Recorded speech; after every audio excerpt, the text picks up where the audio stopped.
The room was silent after the vote.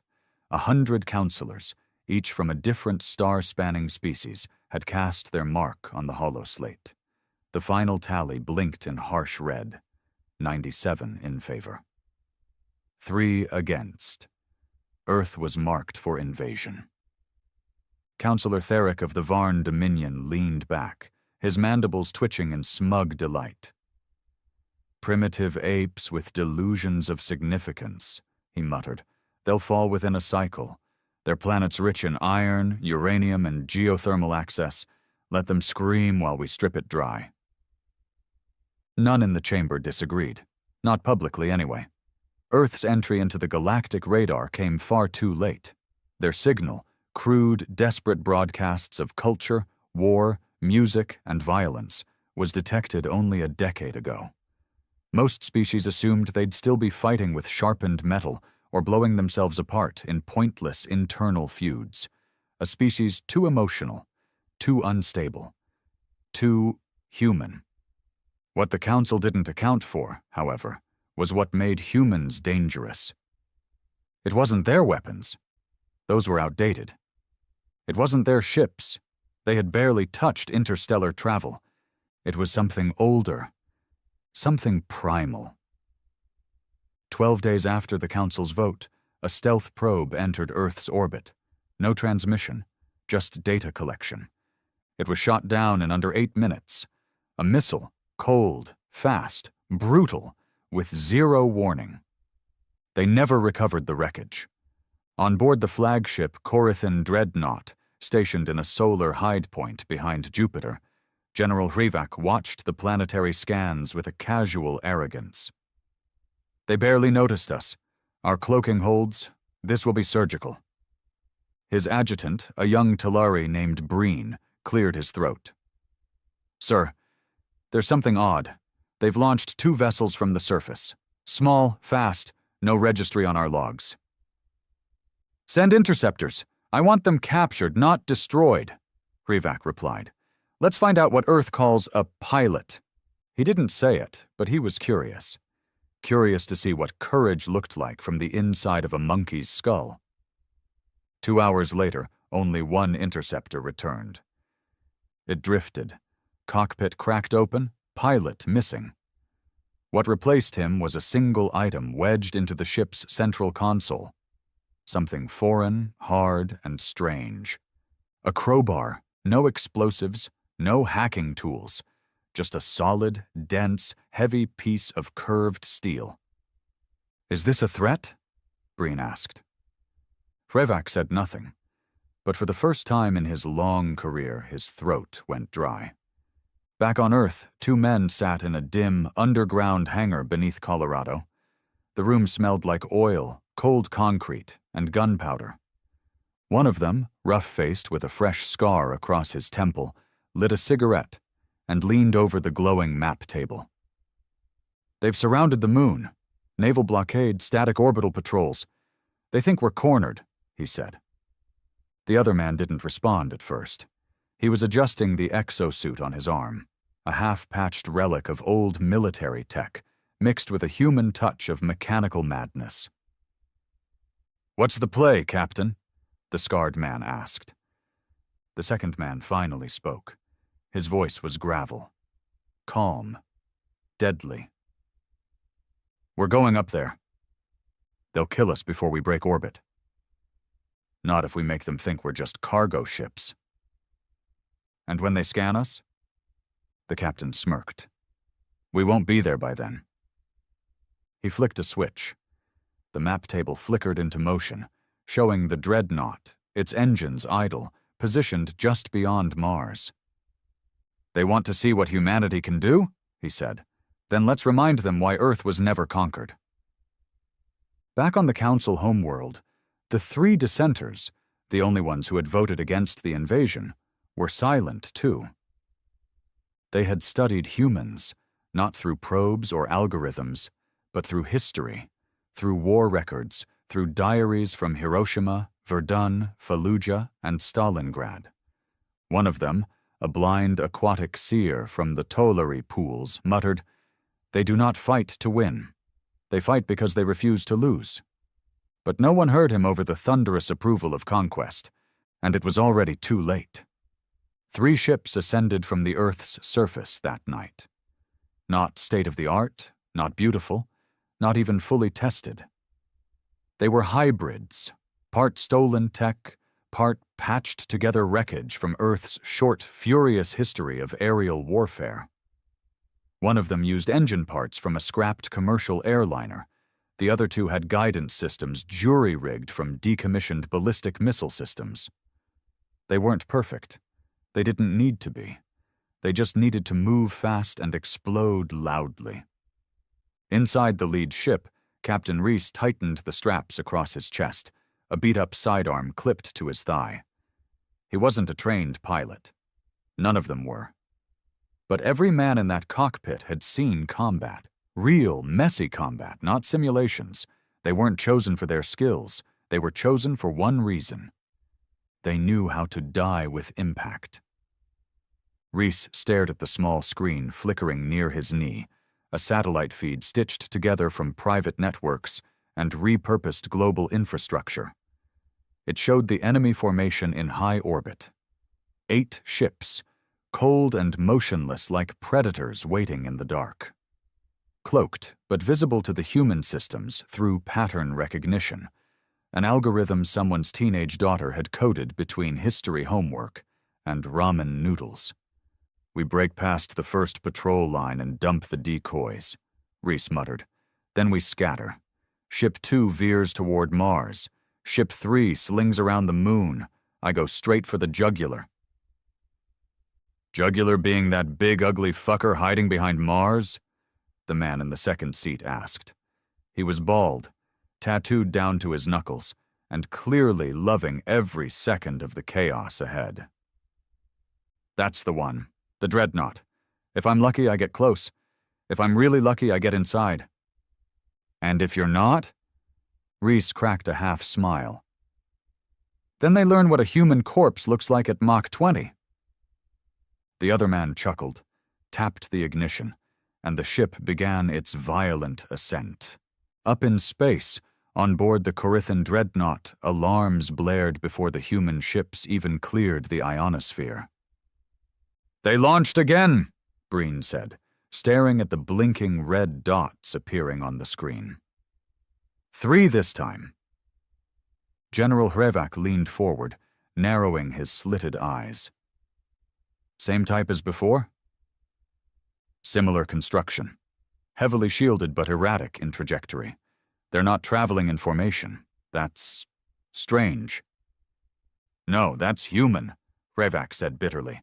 Send the interceptors, all of them. No survivors. And if they eject, shoot the escape pods too.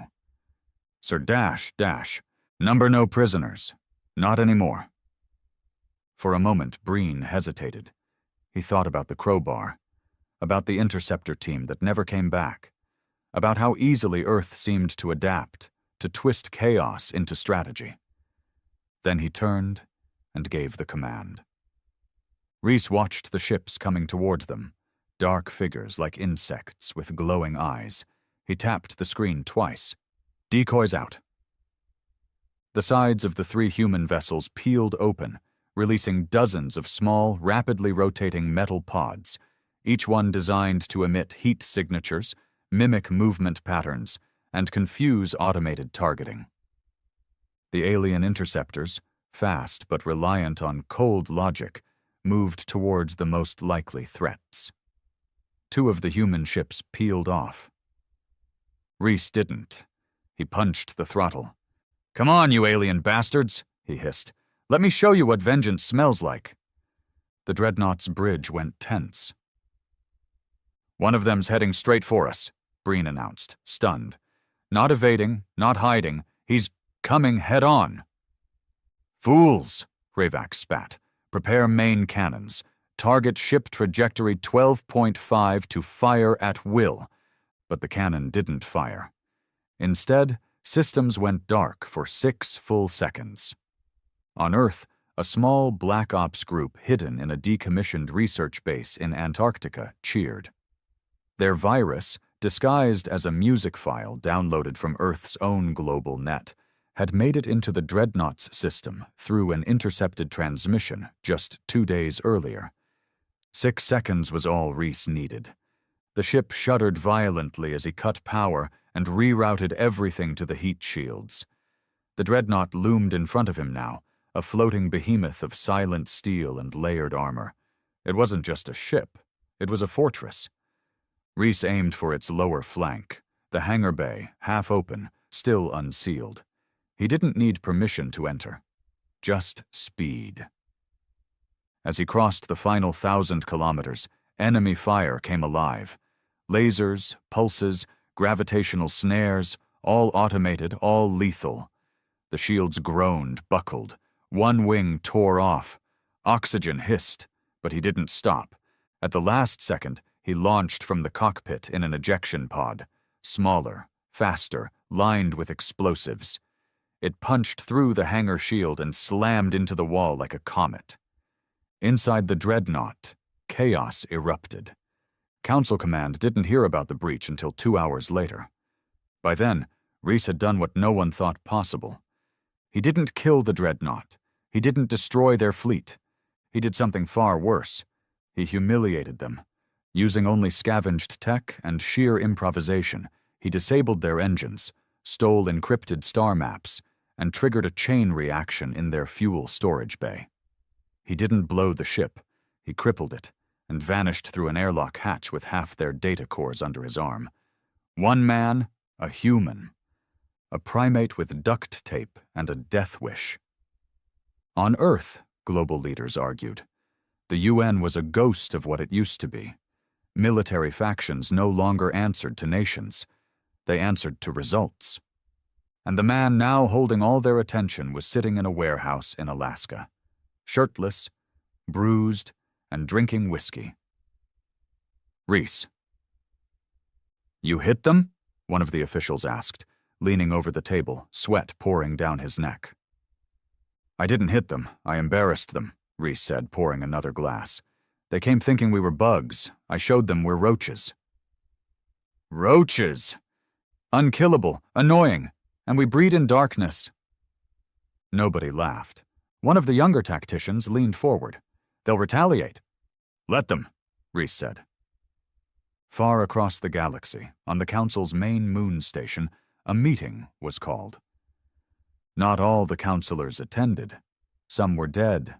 Some had vanished after Earth's first few strikes. Others were simply too afraid to show their faces. The surviving counselors sat in silent disbelief as the footage played on a loop. The moment Reese entered the Dreadnought, his image blurred and frantic. A man who had no right to be there. One of the older counselors slammed his hand on the table. "We declared war on barbarians." The Tolari seer looked up again, blind eyes glowing faintly. "No," he said. "We declared war on the descendants of every monster we ever feared." No one responded. On the Dreadnought, Breen walked through the ruins of the lower engine bay. Corpses floated, some burnt, others frozen.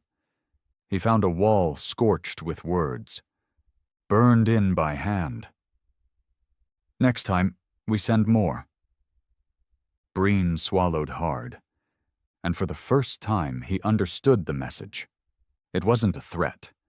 It was a promise. Back on Earth, Reese opened the encrypted data and smiled. It wasn't just star maps. It wasn't just fleet locations. It was the Council's archive. War strategies, species biology, weak points, and most importantly, infighting. Civil conflicts, grudges. They weren't a united front. They were a glass empire held together by fear. And Reese had just found the hammer. The cold inside the Alaskan bunker was almost a comfort. The heaters had failed again, nothing new.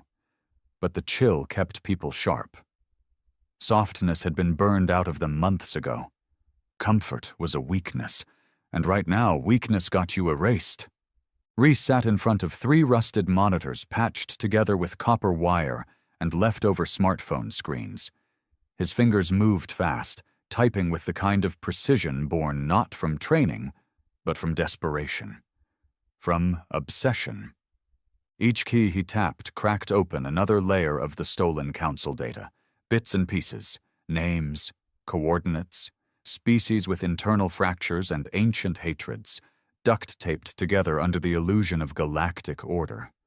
He smirked. "They're not a coalition," he muttered. "They're a pile of enemies pretending they don't hate each other." Behind him, Commander Briggs walked in, older, lean, a limp in his right leg from a botched raid in Jakarta. He chewed toothpicks like they were cigarettes, always clicking them between his teeth when he was stressed. He was clicking now. "So, what's our angle?" Briggs asked. Reese leaned back. "We stop thinking like defenders. That's what they expect. For us to stay down here, hiding in bunkers, scraping for air and intel. We flip the game." Briggs crossed his arms. "You mean hit them?" "I mean break them. Not just one ship. Not a raid. We fracture their entire alliance." "How?" Reese turned to the third screen. A species profile loaded. The Saurians, tall, predatory, lizard-like creatures with a deep culture of honor and a blood feud against the Narral, their aquatic, more sophisticated rivals. They had fought for centuries before the Council forced a ceasefire. According to the records, the ceasefire was one council vote away from collapse. Reese grinned. "We give them a reason to start it up again." 6,000 light-years away, the Council's war chamber was under lockdown. Not for safety, for shame. The news had spread faster than any official transmission. A lone human had boarded a Council dreadnought, disabled it, and walked away with their military intelligence files. Half the outer systems had already begun to question the Council's strength. Trade routes were being challenged.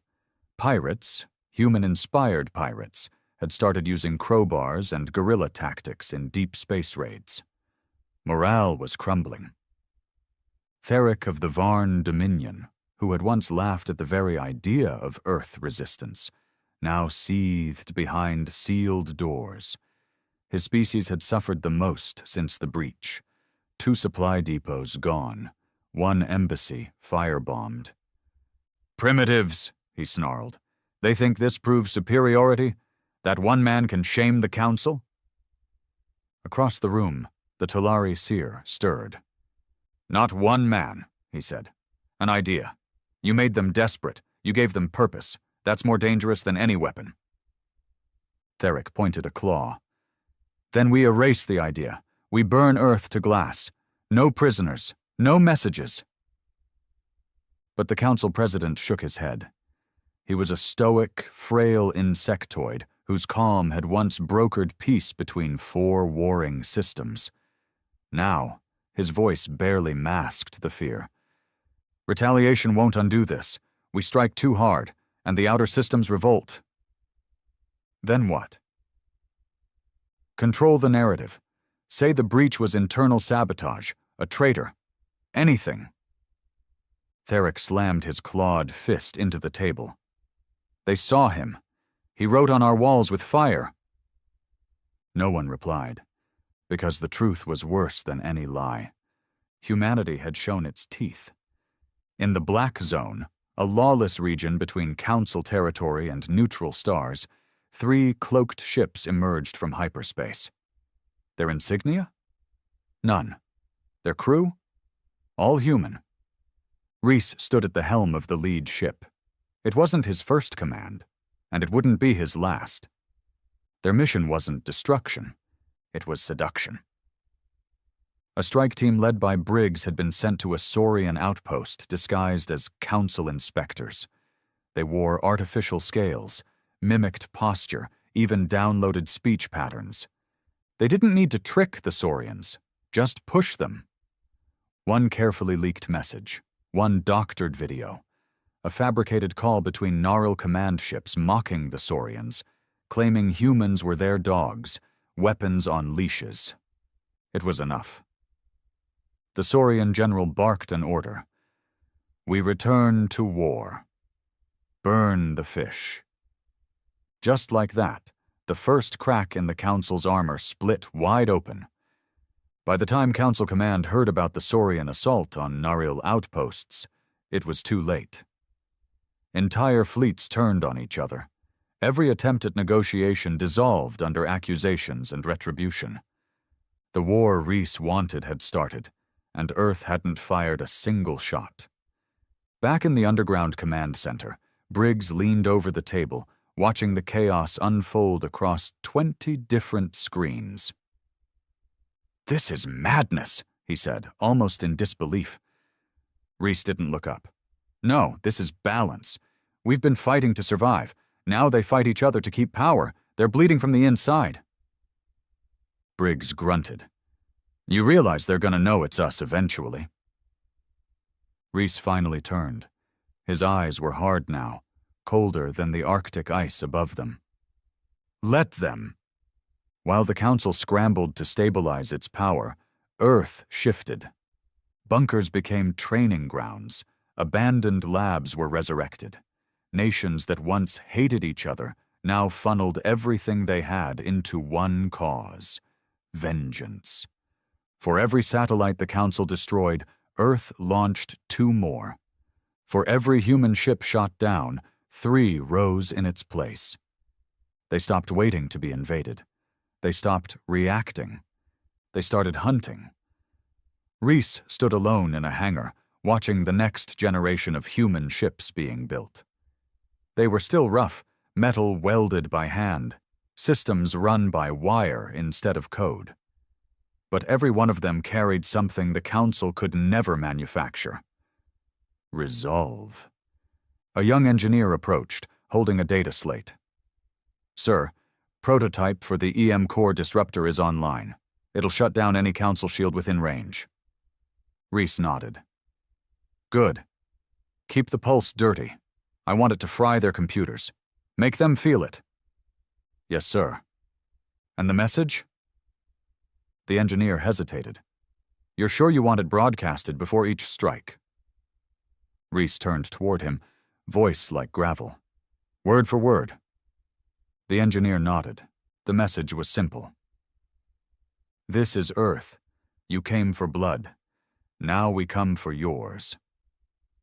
Across the galaxy, Council systems began shutting down. Trade stopped. Alliances fractured. War spread. And in the shadows, humans moved like ghosts, unseen, unbound, unmerciful.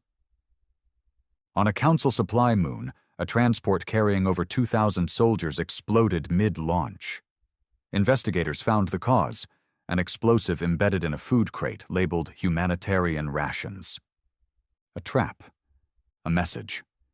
And inside the ruins, scratched into the walls, another phrase: "We learn fast." Reese stood over a map covered in red dots. Each one marked a system hit by human hands. Some were direct strikes. Others were sabotages.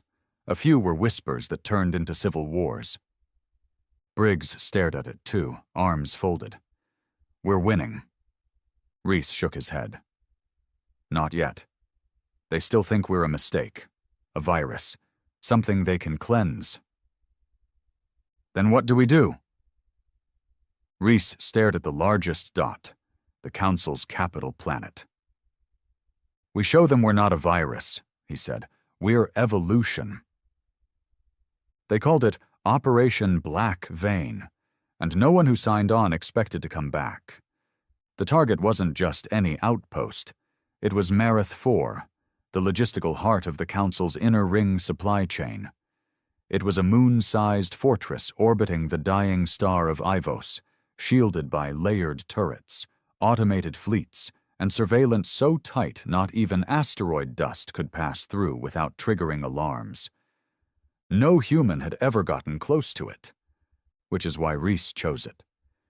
He stared at the 3D rendering on the war table, its details drawn from stolen schematics and months of deep signal leaks. The Council believed it untouchable, the kind of arrogance built over centuries of dominance. "We take this," Reese said, pointing to the glowing heart of the station, "and we send a message across every system that their safety is an illusion." The room was silent, not because they doubted him, but because they knew he meant it. Reese rode aboard the Wraith, a stealth dropship forged from the skeleton of a downed Council frigate and welded in a Siberian hangar by ex-miners and former war criminals. It wasn't pretty. It wasn't clean. It was perfect. Inside, the crew was stripped down, a skeleton team of 12 men. No ranks, no ceremony, just killers, engineers, and ghosts with nothing left to lose. Beside Reese sat Merrick, a former demolitions expert with one eye, a fused wrist, and a tattoo of his dead son's name on his throat. "You know this is suicide," Merrick said as he strapped in. Reese tightened his harness. "Yeah. And you're good with that?" Reese didn't answer, just stared out the viewport at the stars blinking like indifferent gods. He wasn't good with it. He was ready for it. The drop into Ivos space was clean, far cleaner than anyone expected. The automated surveillance grid was down for exactly 4.7 seconds, thanks to a virus that Earth had snuck into a merchant vessel 7 months ago. They were inside the system before the Council even realized a ship had breached the perimeter. Reese stood behind Merrick, watching as the Marith 4 station loomed ahead like a dead city in orbit. Lights flickered across its underbelly. Small defense ships drifted in lazy circles, confident that nothing from Earth would ever dare get this close again. "Set us to freefall," Reese said. "You serious?" "Do it." The Wraith's engines died mid-drift. From this point on, they were just space junk, another piece of debris heading for the trash zone near the lower decks. The ship groaned, metal screeching as atmospheric entry scraped across the station's shield bubble. By the time the Council caught it, it was already too late. They landed like a virus in a wound, silent, unnoticed, and deadly. Reese moved fast through the lower maintenance corridors. Every hallway reeked of antiseptic and metal. The lights were too clean, the air too sterile. It felt like walking through the bones of something ancient and diseased. They didn't speak. Every second mattered. The objective was clear. Plant the core crasher, an EMP laced with Earth's custom-designed corruption virus, and cripple the Marith 4 station from the inside. But as they reached the central chamber, alarms screamed. They'd been spotted. A Council patrol rounded the corner, weapons raised, mouths open to scream a warning, and Merrick dropped 2 of them with homemade slugs before they blinked. One of the soldiers fired, hitting Reese in the side. He dropped, pain roaring in his ribs, but rolled and returned fire. The bolt took the last alien in the throat. He hit the floor, twitching once before going still. Merrick dragged Reese up. "You good?" Reese coughed blood and nodded. "Not dead yet." They pushed forward, dragging the device toward the reactor chamber. It weighed nearly 100 kilos, raw tech, barely stable, held together by welds and wires and vengeance. Back on Earth, Command watched the signal flicker. "They're in," someone whispered. Another nodded. "Half the station's comms are down. They're scrambling." And in the war room beneath Iceland's dead glaciers, a countdown began. If the crasher detonated inside the station's core, the pulse wouldn't just disable Marith 4. It would send a ripple across satellites, fleets, and relay posts, showing every species in the galaxy one simple truth. The Council bled. Inside the core chamber, the lights were flickering. Reese and Merrick dropped the crasher beside the control column. "Timer or remote?" Merrick asked. Reese hesitated. He looked at the readout, then at the cracked viewport showing the stars, blinking behind the security shield. "Timer, give me 20 minutes. You're not coming back, are you?" Reese shrugged. "They think we don't sacrifice, that we don't commit. You sure you want to be the myth?" Reese turned. Number I want to be the mistake they never recover from. The rest of the team exfiltrated through the sewage tunnel carved from the station's waste system. It wasn't pretty. It wasn't safe. But they got out.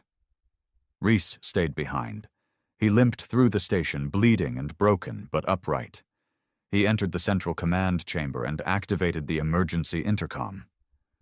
Across Marith 4, and through its network uplink, a human face appeared on every screen. Reese, scarred, bleeding, grinning. "This is Earth," he said, voice low and clear. "You voted to invade.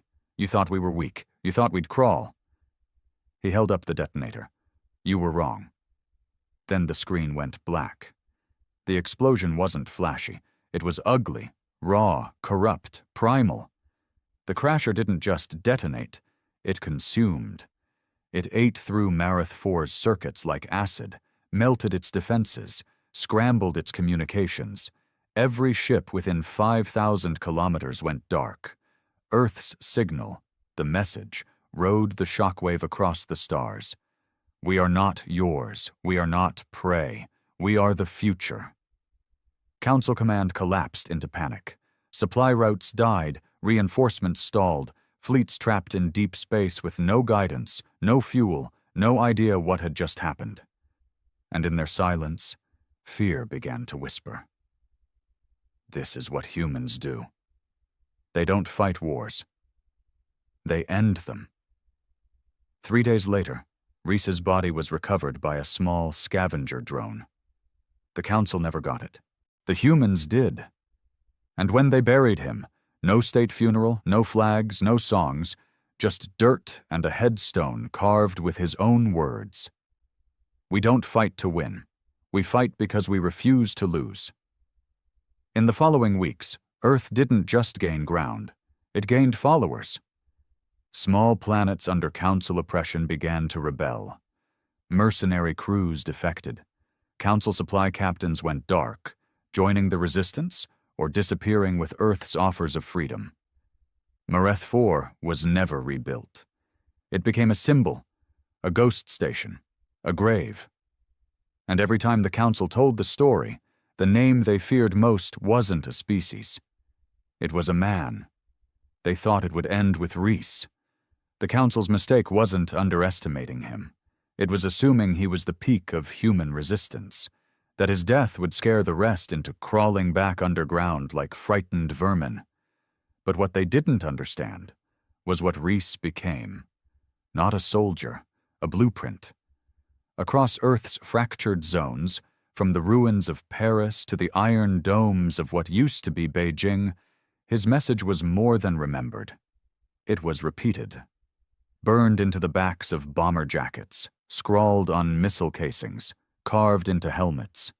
"We fight because we refuse to lose." Commander Briggs stood on the edge of the launch deck at Site 9, staring into the swirling storm that had swallowed the northern ice fields. His right leg ached in the cold. The wound from Jakarta always did in bad weather.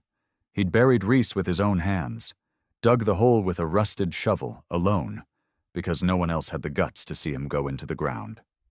And now, 2 weeks after the Marith 4 detonation, he'd received the data Reese died to deliver. He read it twice, then once more, then walked into the command chamber and said only one thing: "Prep every ship we've got."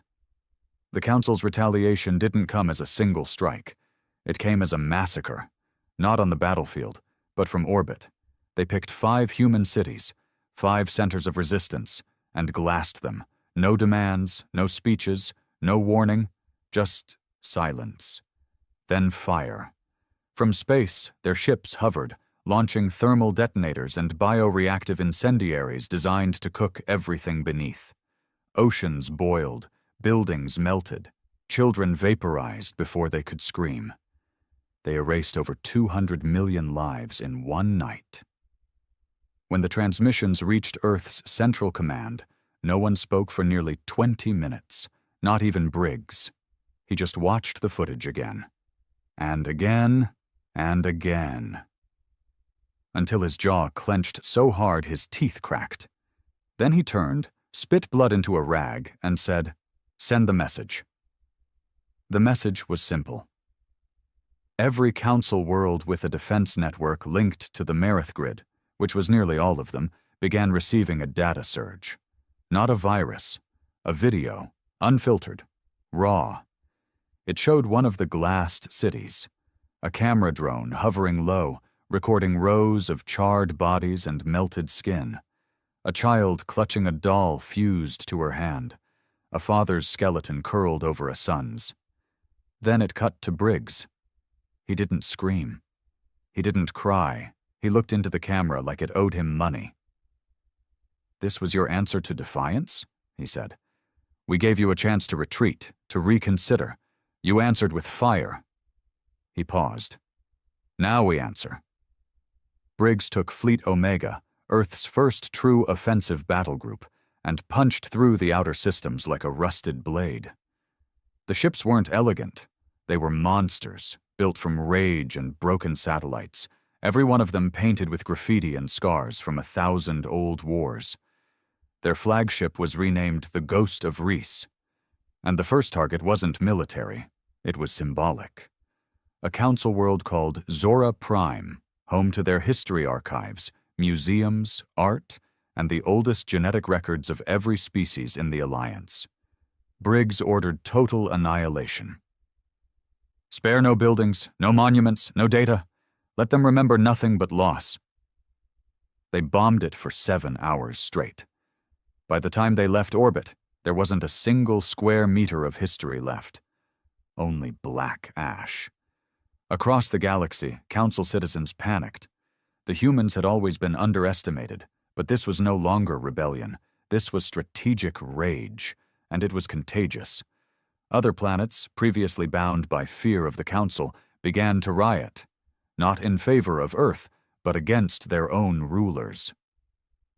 "If they can bleed," a protester said on live broadcast, "then we are not slaves." The Council regrouped. They deployed the Purge Protocol, a banned military tactic used only once in history, a biological weapon called Cyrix 9, airborne, invisible, designed to target human DNA specifically and kill within 90 seconds of exposure. They dropped it into Earth's upper atmosphere over the southern hemisphere. 5 warships, 5 payloads. But something happened.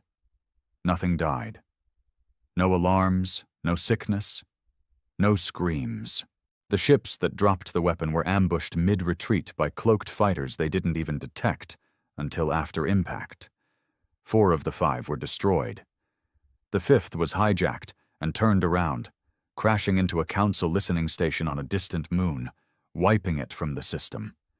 What the Council didn't know was that Earth had already intercepted the weapon specs weeks earlier. Reese's data haul from Marith 4 had it all. And instead of fearing it, Earth reverse-engineered the virus. They rebuilt it, redesigned it, and reloaded it. Now it could target any non-human species. Earth named it Whisper Rot. And they didn't use it as a bomb. They slipped it into the Council's water filtration systems across a dozen stations using merchant ships and bribed engineers. The deaths were slow, quiet. By the time Council Command knew what was happening, tens of thousands were already rotting from the inside out. Briggs stood in the dark war chamber back on Earth. Half the room was scorched from a previous raid, walls cracked, wires hanging. He didn't care. He didn't need comfort. Just results. A young tech came in, trembling. "Commander, reports say Council civilian colonies are starting to abandon their posts. Refugees are flooding fringe systems. Some say they want to surrender." Briggs didn't even look up. "Do they bleed?" The tech blinked. "What?" Briggs turned. "Do they bleed?" The kid nodded. Briggs stared cold. "Then they're not done paying yet." Across the stars, a word began to spread. Not in Council tongues, not in Earth's dialects. A new word. burned into the tongues of smugglers, pirates, defectors, soldiers, slaves. Risborn. It meant rage. It meant retribution. It meant someone who didn't just fight, but made the stars bleed. It became a religion to some. To others, a warning. And to the Council? A curse. By now, Council fleets had gone from offensive to reactive. They couldn't predict where Earth would strike next. Guerrilla cells were popping up in systems they thought were secured. Their own soldiers were refusing orders, terrified of being posted to Earth-targeted sectors. The Council President, the same one who had calmly voted to invade Earth a year ago, now sat in a reinforced panic vault buried beneath a molten planet, his once silver armor now dull with fear. "This wasn't supposed to happen," he muttered. "You didn't listen," said his guard. "You poked the ape." "No," the president whispered, eyes haunted. "We poked something worse." The Council had never sued for peace in its entire history, not once. Not when 2 member species fought to extinction, not when the Nihari Plague devoured 9 systems, not even when an AI uprising wiped out half their central archives. But now? Now they begged. The message came through a flickering, static-choked transmission, routed through 12 relay satellites, 3 encrypted servers, and 1 reluctantly cooperative trade vessel. Commander Briggs listened to it in silence. The Council President's voice was hollow, brittle, and soaked in panic. "We acknowledge recent tragedies. We acknowledge Earth's strength. We offer terms. Ceasefire immediate. Full withdrawal of Council presence from Sol and adjacent sectors. Reparations can be negotiated." Briggs didn't blink. He stared at the screen with the same face he wore at Reese's grave. Same clenched jaw, same dead eyes. Then he reached over and shut the transmission off mid-sentence. "I'm not interested in terms," he said coldly. A lieutenant shifted uneasily beside him. "Sir, they're scared." "Good. They're offering to pull back? They don't get to decide when this ends." Briggs turned to the room, full of hardened commanders, ex-mercenaries, scientists turned weapons engineers, exiles, and ghosts. "Do you think glassing our cities deserves a ceasefire?" Nobody spoke. "They called us a disease, a mistake. They wanted our resources, our children, our future." He leaned forward. "They don't get to surrender. Not yet. Not until every last one of them feels what we felt when the sky burned red and the ground swallowed our people." He made his decision that same night. He would lead Earth's first planetary retaliation. Not a station, not a shipyard, not an outpost, a homeworld. The chosen target was Jatan, a lush green-blue planet in the heart of Council space, homeworld of the Dithari species, one of the oldest and most influential voices on the Council. Their representatives were the ones who first proposed Earth's invasion. Briggs wanted them to pay, not just with blood, with legacy. "We'll hit their cultural vaults first," he ordered. "Burn their temples, level their archives, turn their art to ash, make them feel history vanish." Earth's fleet wasn't massive, but it was relentless. Each ship was a floating coffin of steel and spite, each captain a man who had lost everything. They emerged from slipspace above Jatan, like shadows from a nightmare. No warning, no diplomacy, just fire. Dithari air defenses scrambled but faltered within minutes. They weren't used to ground invasions. They weren't used to fighting enemies who didn't want to talk. Briggs's flagship, Ghost of Reese, led the charge. They didn't deploy troops, they dropped tears, Earth's newest orbital bomb, nicknamed for the long smoke trails they left as they fell. Each one struck with the fury of a god betrayed. Temples fell, universities collapsed, statues that had stood for 1,000 years shattered in a heartbeat. And in the sky, hovering just above the atmosphere, Earth broadcast a looped message in a dozen languages. You wanted our silence. Now listen to the sound of your legacy burning. In the Council's central fortress, a panic meeting was held. They didn't speak in diplomatic tones anymore. They screamed. "They're destroying Jatan, our capital. They've bypassed every known defense corridor. How? Where are our reinforcements?" But the reinforcements weren't coming. The Council had lost too many supply routes. Too many ships had defected. The virus Earth had unleashed. Whisper rot still tore through their communications grid. They were isolated. And worse, they were afraid. The president, now pale and aged, sat silently while chaos exploded around him. He had no orders left to give, no allies left to trust, because Earth had done the one thing no enemy ever had. It had turned the galaxy against them. Back on Jatan, Briggs stood among the ashes of what was once the High Temple of Varan. The building had been 10 stories tall, carved from living crystal, glowing with internal light. Now it was rubble and molten slag. He crouched by the cracked remains of a Dithari sculpture, half melted, its once serene face twisted in agony. He picked up a shard, turned it in his gloved hand. Behind him, one of the younger soldiers approached. "Sir, they've retreated. No more resistance." Briggs stood slowly. "Gather the survivors." The soldier blinked. "Orders, sir?" "Put them in front of a broadcast feed. Make them watch what happens next." The soldier hesitated. "And then?" Briggs turned. His face was stone. No graves, no mercy, no future. The broadcast went live across every surviving Council-linked relay station. It showed the captured civilians of Jatan, huddled, trembling, forced to watch as Earth's machines razed everything around them. It showed Briggs standing at the heart of their ruins, speaking calmly. "This is the price of arrogance. This is the cost of genocide. You wanted our resources. You wanted our surrender." He leaned closer to the camera, voice dropping low. "Now you'll give us your fear." He clicked a remote.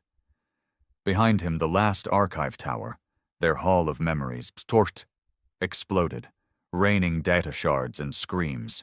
Transmission cut. In the days that followed, 10 more systems defected from the Council.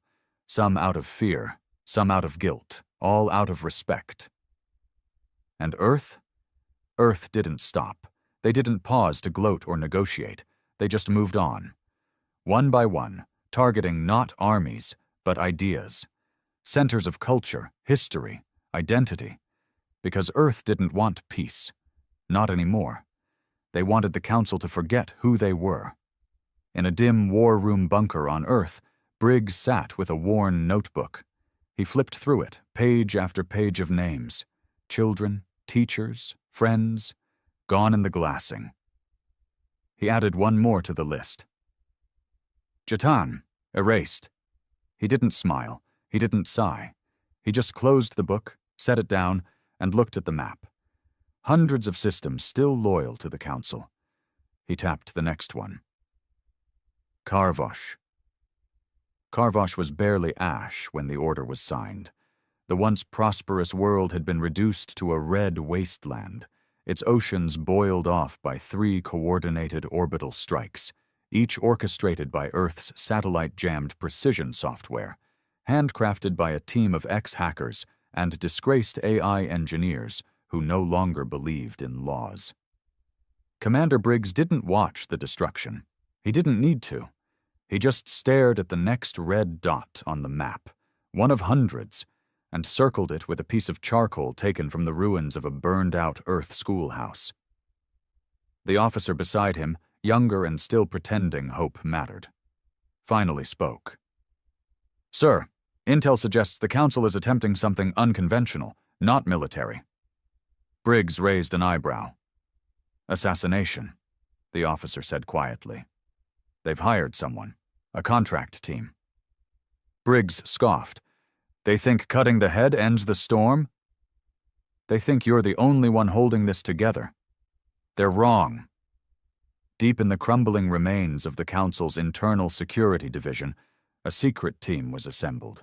4 beings, none of them citizens, all of them ghosts.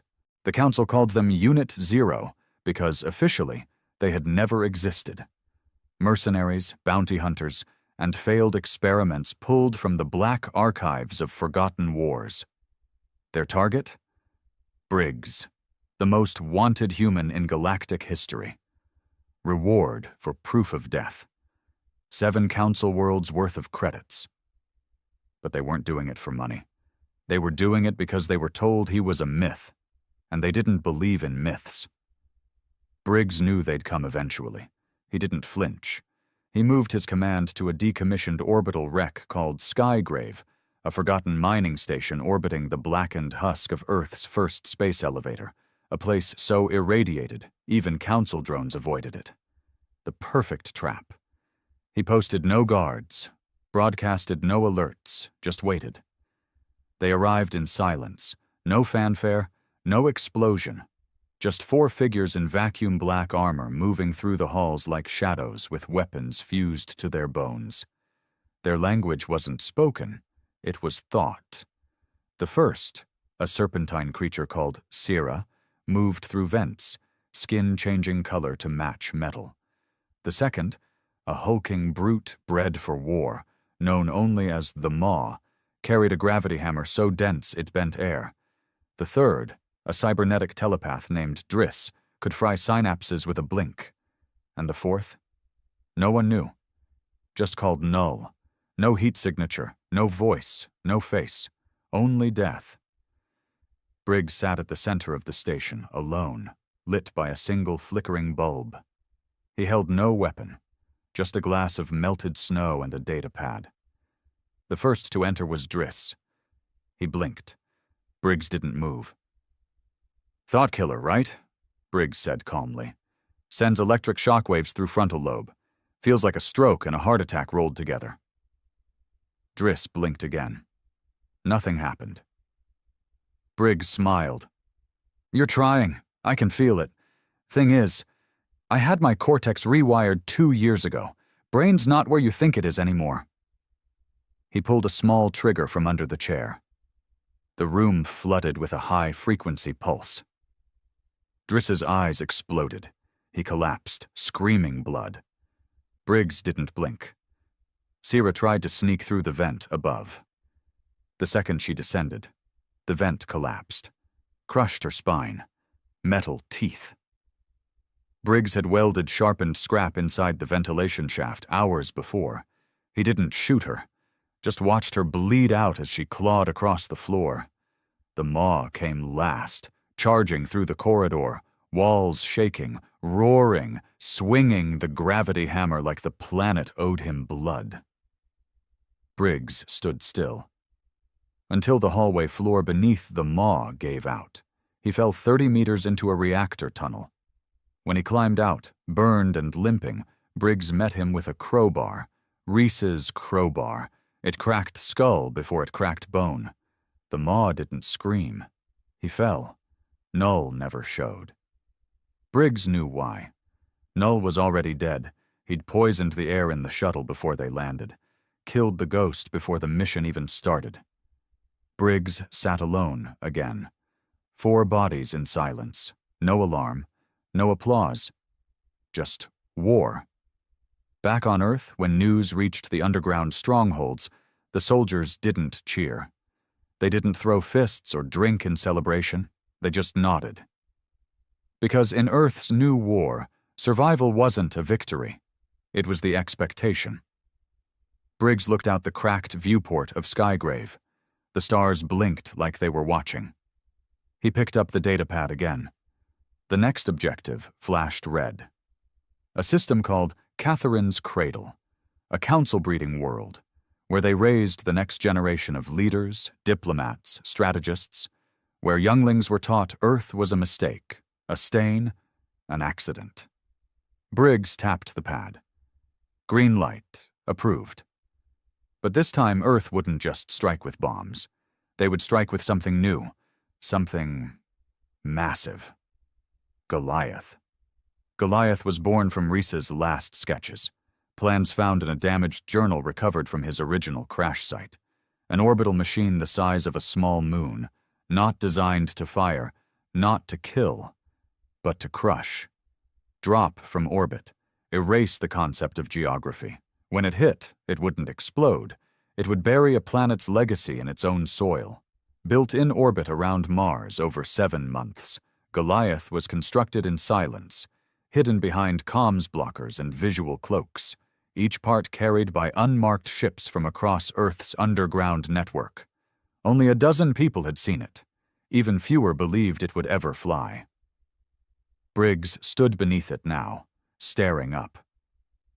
"I want it aimed at Catherine's cradle." The engineer beside him hesitated. "Sir, that world has no weapons. It's educational, civilian." Briggs's jaw twitched. His voice was iron. "They raised the monsters who glassed our children." Understood. The council begged again, this time with urgency. "We surrender," the president finally said. "We admit defeat. We disband. We offer access to our archives, to all territories. Just please." Briggs responded with a single message. "You should have done that before we buried Reese." Goliath fell 3 days later. It entered Catherine's atmosphere like a god with no face. It didn't explode. It didn't radiate. It simply landed, with the weight of Earth's pain behind it. The impact registered as a planetary extinction event. No survivors, no signal, no mercy. Back in Skygrave, Briggs updated the map. Another dot, another grave. He stared at it for a long time, then whispered, "Reese, they finally understand." The day the council officially dissolved, there was no ceremony, no farewell broadcast, no proud final speech, just a blinking notice sent across every surviving comms relay. The Galactic Council hereby ceases all operations indefinitely. Member species may pursue independent governance. Earth is not to be provoked. That was it. The ruling body of the galaxy, undisputed for over 3 millennia, folded in a single paragraph, brought to its knees not by superior numbers, not by advanced technology, but by the sheer, undeniable will of a planet they once voted to extinguish. Earth had won. The war was over. But no one on Earth smiled. No champagne, no parades, no global celebration, because Earth hadn't survived. It had changed. Briggs stood alone in the control chamber of Skygrave, staring at the map for the last time. Most of the dots were gone now, faded, burned out. Some were still red, active, dangerous. But they weren't Council. They were fragments, broken systems, scattered warlords, pirate bands trying to carve empires from what Earth had left behind. He shut the map off. There was no one left to fight, only the silence of victory. Back on Earth, the skies were gray. The cities, what remained of them, were rebuilding. Slowly. But no one called it peace. You don't call it peace when children are still coughing up ash. You don't call it peace when oceans glow from radiation. You don't call it peace when you can still hear the glassed soil crack under your boots. Reese's grave, deep in the Alaskan tundra, was untouched. Even now, soldiers came every week, not to cry, not to talk, just to stand, to remember. Not what he did, but what they had to become because of it. Briggs didn't return to Earth. He stayed in orbit, command anchored to the wreckage of war. He didn't smile, didn't speak much, just watched. Because war changes a man, and winning, that changes him worse. 7 weeks after the Council's fall, the surviving species began reaching out, one by one, not with demands or threats, but with apologies, with offers, with fear. They called Earth the Black Sun, a force too heavy to orbit, too dangerous to ignore, and so they bent the knee.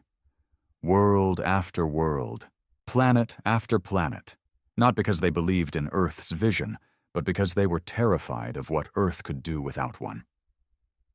The first proposal for a new order came from Earth's own northern faction, ex-military tacticians who'd worked beside Reese, now hungry for structure. A single law, they called it. A new code, not peace, but control. They called it the Ash Pact. Under it, Earth would no longer conquer, but Earth would also never be questioned again. If a system resisted, they would be reminded. Gently, then violently. Briggs didn't write the Ash Pact.